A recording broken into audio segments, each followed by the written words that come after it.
Hello.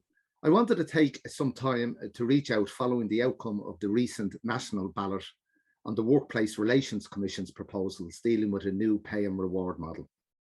Now, there can be no doubt that the ballot outcome was both emphatic and decisive, with 88% voting against adoption of the proposals. It's also important to note that the overall turnout in the ballot was unprecedented, with record levels being recorded. So I want to thank you all for making this a reality.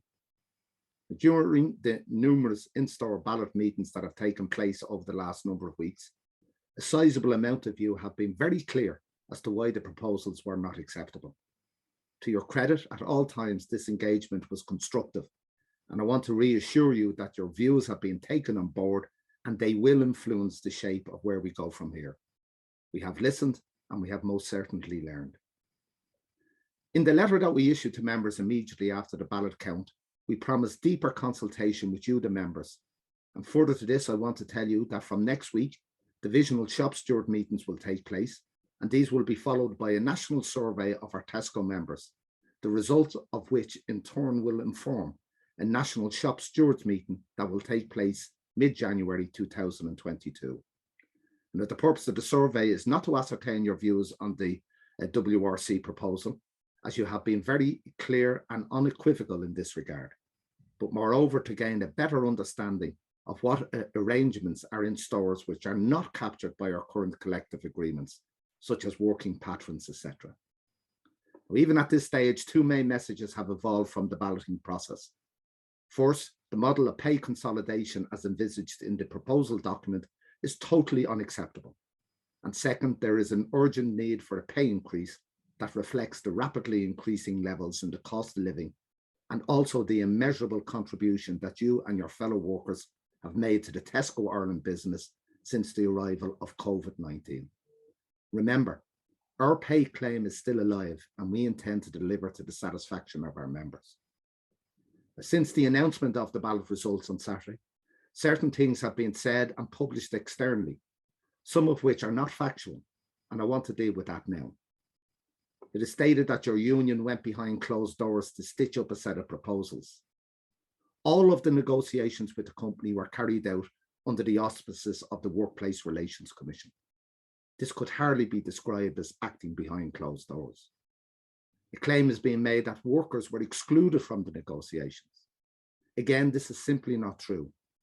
The voting members on the national negotiating team were made up of Tesco members who were shop stewards representing many of the various contract types across the business. It is further claimed that the structure of the store-based ballot meetings were akin to union-busting tactics. Now, the reason why these meetings were restricted in numbers was purely down to COVID safety regulations. And in fact, it has been clearly proven, based on the overall turnout in the ballot, that the manner in which the meetings were held resulted in greater membership participation and not less. These are only a few of the matters commented on in recent days, and it is important that you know the facts and not allow yourself to be drawn into the belief that because a set of proposals were rejected by the members, that there is something fundamentally flawed in how your union operates. This has happened on many occasions in the past, and it is central to the democratic process on which trade unions are structured. Remember, only union members acting in common purpose within their trade union retain the collective legal power to negotiate with their employer, and this is something external parties cannot do. I want to reassure you that the focus of your union remains committed to securing from your employer a proposal that is ultimately acceptable to you, the members. Now, nearly after 5 years of non-engagement with your employer, it is more than reassuring and uplifting to note the degree to which you, the members, actively engaged in solidarity with each other around the balloting process. From this point forward, it is vitally important that this sense of renewed activism and solidarity is not only maintained but strengthened. And to this end, I would urge that you become more actively involved in union affairs at local level, and also to encourage those who have not yet done so to join the union in order to ensure that we can strengthen our collective power at the negotiating table in the future. Regardless of what others might suggest, your union has always and will continue to encourage this through coordinating the election of shop stewards, health and safety representatives, and the establishment of house committees across all Tesco locations, as well as offering all our activists every support through our divisional structures and also through the assistance of our Training and Development Centre. Now, since announcing the ballot result, we have had no response from your employer. So we have written to them requesting that they also carefully and respectfully listen to the key messages that are being fed back from the balloting process. We have also stressed the urgent need for them to meaningfully address your outstanding pay claim. The recent balloting process has showed the need and importance of coming together in common purpose.